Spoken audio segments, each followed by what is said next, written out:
What's up mga kapatid? Nagbabalik na naman si Boss Lucio at para sa video natin ngayon, gaano nga ba kalaki ang kinikita ng isang content creator sa Facebook or sa Meta? O yung mga nag-upload ng mga video, lalo na kung mga million views ba to, gaano nga ba kataas yung kanilang kinikita? So dito mga kapatid natin, magiging transparent ako dahil syempre, my own page yung ipapakita ko sa inyo at para magkaroon kayo ng idea kung ano or kung saan at kung bakit nga ba ang daming pera ng mga vlogger ngayon, no? Malaki nga ba? So mamaya malalaman nyo yan. At syempre guys, papakita ko rin dito kung paano na-activate or paano ma-on yung monetization para sa inyong mga page para makapagsimula din kayo kumita sa paggawa ng inyong mga videos. So napakaganda ang content yan. Syempre mga kapatid natin, kung gusto nyo maging updated para sa ating mga video sa streaming tips, PC build, unboxing, and ano pa, ha? Don't forget to like, share, and comment, subscribe at yung malita bell para lagi kayong updated sa ating mga video. So tara, umpisa na natin.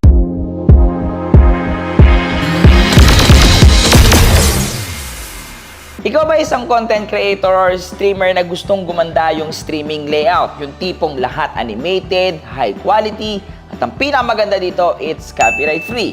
Saktong-sakto ka dahil this video is sponsored by Onda.tv. Sobrang dami mong pwedeng pagpilian dito na themes na pwedeng bumagay sa iyong live streaming layout. Nandito na lahat. Example, the webcam overlay with the labels, green screen webcam with the labels, at mga animated talking banner, animated overlays, at mga scene transition na pwedeng mag-improve para sa iyong live streaming. Meron na ring starting banner, pause banner, at ending banner.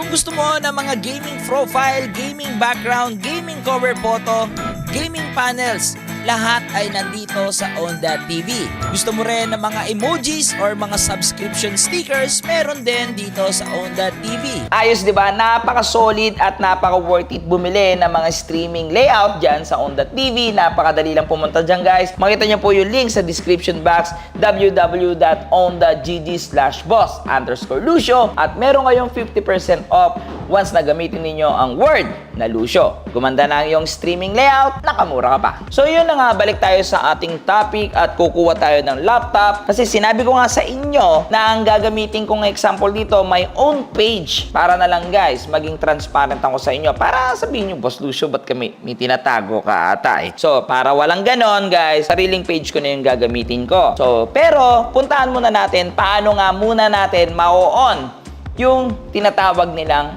ads or the monetization para sa ating mga Facebook page. So, puntahan muna natin dito yung isa kong page, guys. So, syempre, unang-una dyan ay kailangan meron ka munang page. And then, pag meron ka ng page, magkakaroon ka na ng access sa Creator Studio or sa Meta Business Suite. Okay? So, once na nandiyan ka na, pupunta ka lang sa monetization. So, sa monetization tab, makikita mo na kagad dito kung mayroon kang violation. And makikita nyo na rin dito yung mga kung ano-anong mga report kung magiging monetize ba ang inyong mga page. Pero syempre guys, makita nyo yan dito sa in-stream ads for on demand o yung tinatawag nilang video on demand.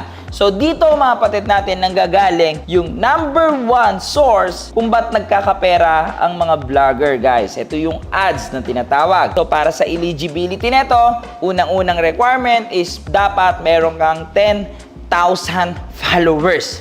10,000 followers guys para ma-activate yan. And then pangalawa, ito na nga yung medyo mahirap lalong-lalo na sa grassroots content creator o yung nag-uumpisa pa lang. 600,000 eligible minutes view in the last 60 days. Medyo mahirap talaga yan guys, lalong na kung nag-uumpisa pa lang. Okay, wala pang fan base. Wala pa siyang fan base, mga kapatid natin. So ngayon, ang technique lang talaga dito para ma-on yan, minsan yung iba ginagawa nila dito guys, gumagamit muna talaga sila ng ibang video, okay, na pwedeng mag-viral. So yun yung mga tips na pwede kong maibigay dyan. Pero ako guys, chinaga ko lang talaga siya hanggang sa magkaroon ako ng eligible para dito. At yung last, mga kapatid natin, kailangan maging active yung page ng 30 days. Para sa mga bagong page yan, mga kapatid. Kung matagal na yung page mo, hindi mo na kailangan gawin pa yan. Ang kailangan mo na lang is the 10,000 followers at yung 600, okay, na minutes view. 600, sarap pakinggan. No? Pero may K pala, 600K. So, once na meron na kayo niyan, mag-uumpisa na ang inyong earnings sa paggawa ng mga video, okay? May ads na yan. Pati ang inyong Reels, guys, magkakaroon na rin yan. At yung mga iba pang monetization tool ni Meta or ni Facebook is nandito, like the stars, okay? The subscription, nandyan lahat yan. So, ito na, yung pinaka-inaantay ninyo, Boss Lucio. Mukhang mayaman ka na, ha? Mukhang mayaman ka na, puro million views ka, ha? Tignan natin kung totoo nga na ang 1 million views equivalent to 1 million pesos. Okay, like what I said, page ko na yung gagamitin ko dito. So, puntahan muna natin dito yung aking page, Boss Lucio. Hanap tayo dito na may million views. Ito, Super Kalan Gasul Prank.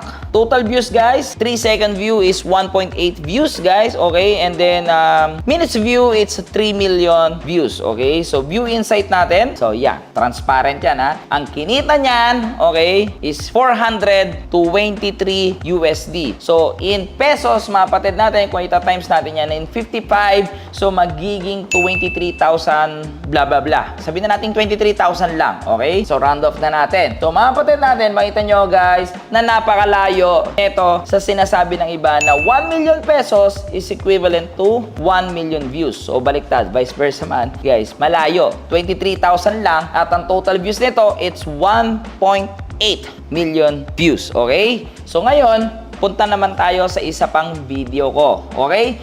Note nyo to, 1.8 million views, ang kinita 23,000 pesos. So, puntahan naman natin yung mataas na views natin dito. Ito, The Martillo Prank.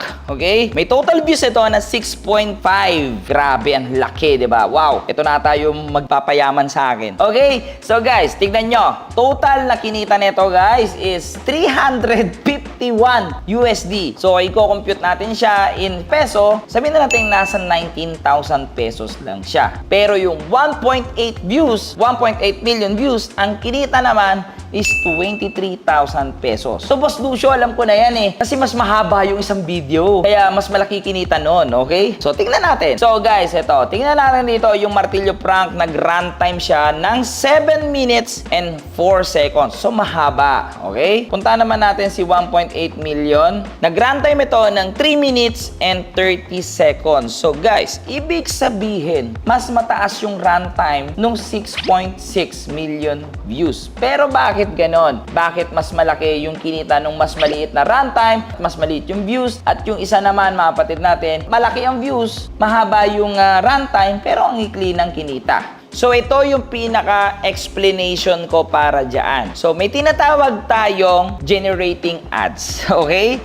Generating ads, mga kapatid natin, ito yung lumabas yung ads habang ikaw ay nanonood ng isang video. So, kahit i-skip mo pa yan, nag-generate na yung ad sa'yo, ibig sabihin, meron ng income yung content creator dyan. Guys, ulitin ko, once na nag-generate yung ads, halimbawa habang nanonood kayo, lumabas yung ads and then in-skip mo, bayad na po yun, mga kapatid natin, lalong-lalo na kung ito'y pre-roll ads lang. Meron kasing iba-ibang mga tinatawag na ads. Meron tayong tinatawag na pre-roll, mid-roll, at yung end-roll. So, guys, yan yung mga lumalabas-labas sa mga video natin. The umpisa, gitna, at yung dulo. Yung mid-roll, guys, yan yung medyo malaki ang bigayan. Kasi mid-roll yan eh. At yan, nandyan yung mga mahaba yung ads. Okay? So, kung hindi nyo talaga i-skip yun, malaking bagay yun sa isang content creator. Pero once na nag-generate yun at lumabas sa inyong video or sa inyong phone, meron ng kinita si content creator doon. At guys, random yan. Random yan. Proven and tested ko na yan dahil minsan sinubukan ko manood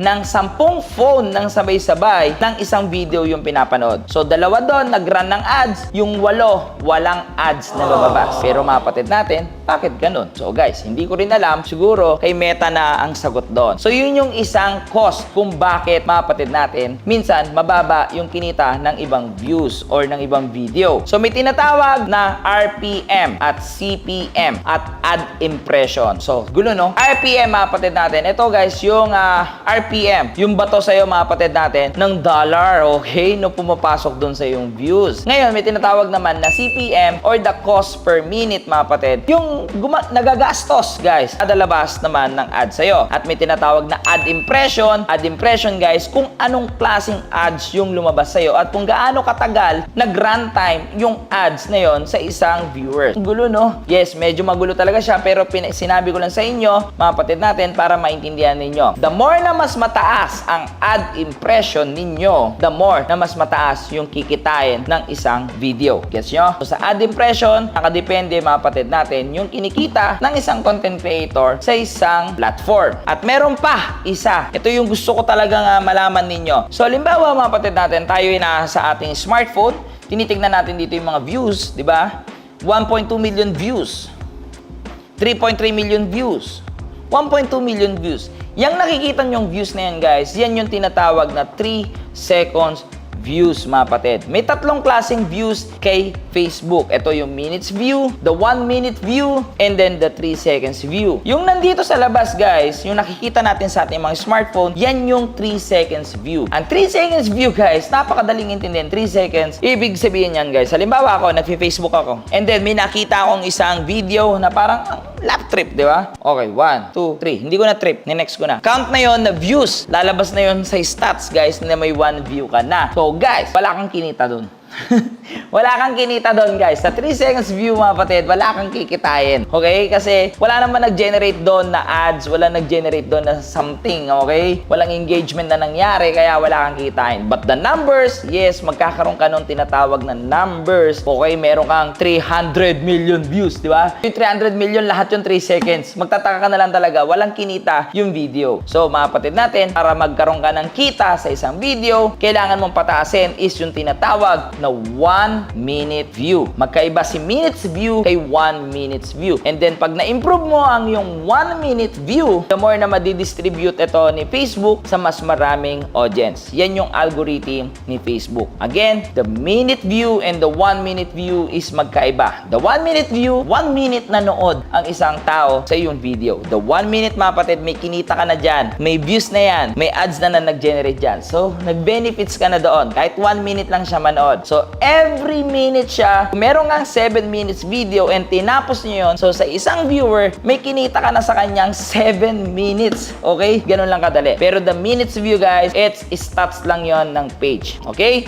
So, mga kapatid natin, ngayon, tatanungin ko kayo, mayaman na nga ba si Boss Lucio? So, kayo na yung sumagot, mga kapatid natin. So, ngayon, bibigyan ko lang kayo din ng onting idea kung ano at kung saan napupunta yung pera ni Boss Lucio. So, unang-una, syempre, mga kapatid, may pamilya tayo. Pangalawa, may editor tayo. Pangatlo, mga kapatid, may mga bills tayo. So, tingin nyo, mga kapatid natin, kung ganun yung kikitain mo, 20,000, 15,000, 19,000, guys. Yes, guys, yes. Totoo naman, medyo malaki. Pero, guys, makabili ka ng sports car, makabili ka ng bahay, I think, hindi pa sapat yon, mga kapatid natin. Okay? So, sana, mga kapatid, maging malinaw na yan sa inyo at matapos na yung issue, the 1 million views is equivalent to 1 million pesos. Okay? So, mga kapatid natin, ayan, gusto ko lang i-share sa inyo at naging transparent si Boss Lucio sa inyo, sariling page ko na yon. So, hanggang dyan na lang yan. Maraming salamat sa lahat ng tumapos ng video na to. Kaya, kung ikaw ay bago dito sa ating video at gusto mo pa maging updated sa lahat ng ating mga content, unboxing, review, and etc. guys, don't forget to like, share, and comment, subscribe, at sumulit na bell para lagi kang updated sa ating mga video. Again, I'm Luis Dear Teves, aka Boss Lucio, ang inyong stream coach. Para sa inyong mga stream, tech problem, happy streaming!